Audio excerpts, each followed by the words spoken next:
qu'elle sait bien que...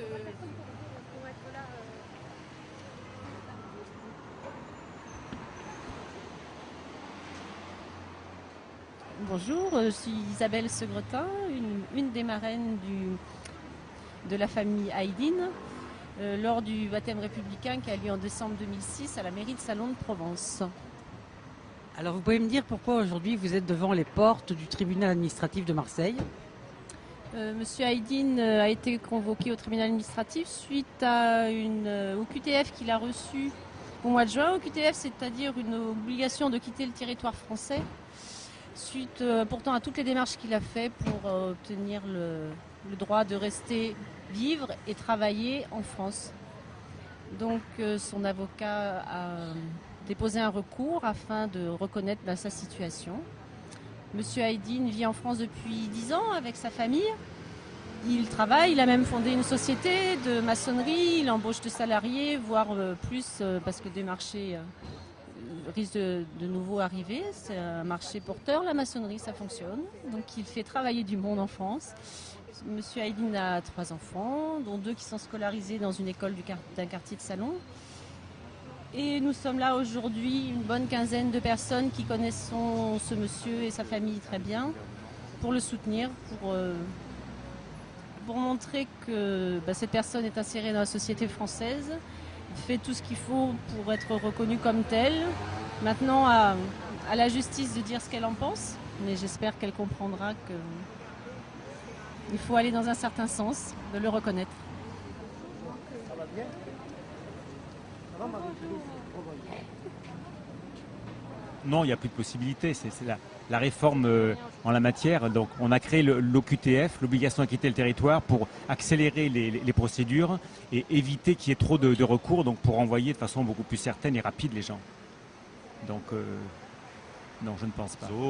Je suis là d'abord parce que je suis un Salonnais parmi d'autres et qu'il y en a un des nôtres qui est convoqué. Donc, c'est d'abord quelqu'un avec qui, de façon plus ou moins proche, on vit depuis un certain nombre d'années, avec lesquels soit on travaille, soit nos enfants sont avec leurs enfants à l'école, etc. Donc c'est, je crois, d'abord au niveau de cette proximité sociale, et comme il est en même temps menacé de ne pas pouvoir poursuivre sa vie avec sa famille ici sur Salon, c'est pour ça qu'on est là et qu'on s'est mobilisé. Donc le collectif, c'est un petit rassemblement, mais on est aussi, je crois, d'une façon plus générale, un certain nombre de gens ici qui ne sont pas spécialement des militants, mais qui trouvent que c'est important de ne pas casser tout ce qu'ils vivent. J'allais dire, la ville de Salon a besoin d'eux. Voilà. Le réseau Éducation sans frontières a pour vocation d'essayer d'empêcher les expulsions d'élèves sans papier ou de parents d'élèves sans papier.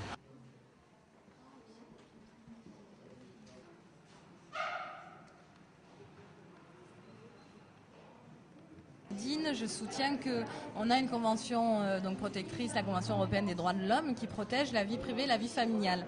Dans le cas de M. Haydn, comme malheureusement dans le cas de beaucoup de familles de sans-papiers, on vient nous dire qu'il n'y a pas de vie privée et familiale parce que la femme de M. Haydn n'a pas de titre de séjour.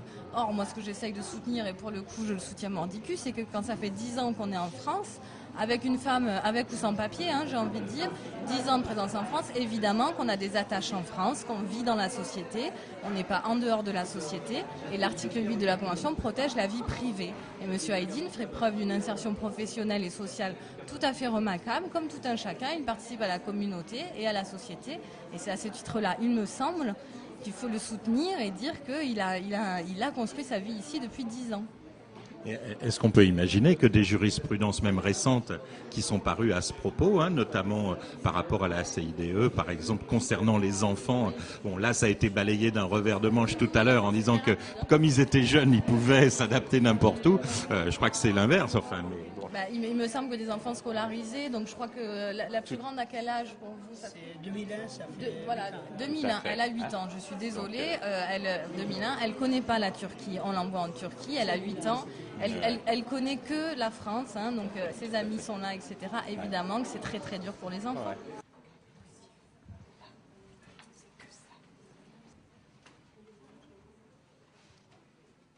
Malheureusement, les conclusions qui ont été tirées ne sont pas très très favorables. On espère que le juge sera clément. De toute façon, il faut savoir que la Ligue des droits de l'homme de Salon sera derrière lui, qu'on va continuer à mener la lutte et que maintenant, quel que soit l'étranger qui va demander une situation de régularisation, on sera derrière, puisque la Ligue des droits de l'homme de Salon, comme la Ligue des droits de l'homme internationale, demande la régularisation des gens qui sont sans papier sur le territoire français. Il ne faut surtout pas oublier que très souvent, ces personnes sont venues parce que les employeurs sont allés les chercher. Et c'est trop facile, quand on est en période de récession, de vouloir faire partir les gens qu'on a été chercher, dont on a eu besoin.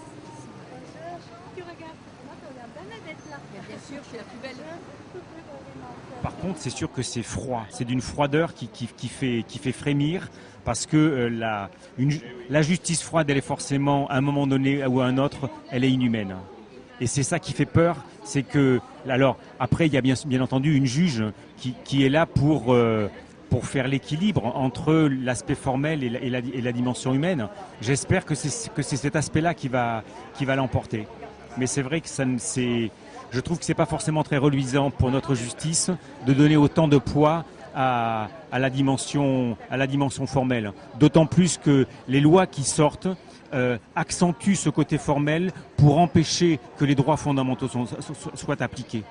J'insiste, de plus en plus, les lois servent à appliquer le moins possible les droits fondamentaux, et pour nous, c'est une dérive de l'état de droit.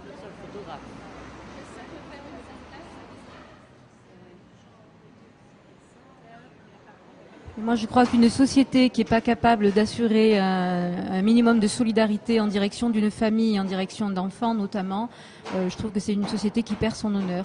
Moi, je vois les enfants de ce monsieur qui sont là, qui sont scolarisés, qui sont appelés à vivre une vie à peu près normale ici. Elles sont nées en France. Et obliger une famille comme ça à repartir dans un pays qu'elles ne connaissent pas et dans laquelle la situation est très difficile, je trouve ça inhumain. Et je crois qu'on ne doit pas perdre de vue les aspects humains de ces situations-là. Okay. C'est marrant que vous citiez la personne qui représente le préfet, parce que justement cette personne ne représente pas le préfet. Ouais, elle est censée être neutre, voilà. Donc voilà, elle est censée donner un avis neutre au tribunal. Ce qu'il faut comprendre, c'est qu'au niveau des jurisprudences, le juge applique la loi. La loi est de plus en plus dure. Donc oui, il y a des restrictions. Là, avec la nouvelle réforme qu'on a eue, donc où il y a joint à l'obligation de refus de séjour une mesure d'éloignement, on a d'énormes difficultés. Parce qu'avant, le juge pouvait être un peu laxiste quand il s'agissait de mesures d'éloignement. Laxiste, c'est pas le terme, parce que moi j'estime que c'est du droit. Mais enfin, pouvait être favorable aux étrangers quand il s'agissait d'une mesure d'éloignement. Et là, maintenant, il fait bloc et il annule très très peu souvent sur ce terrain-là.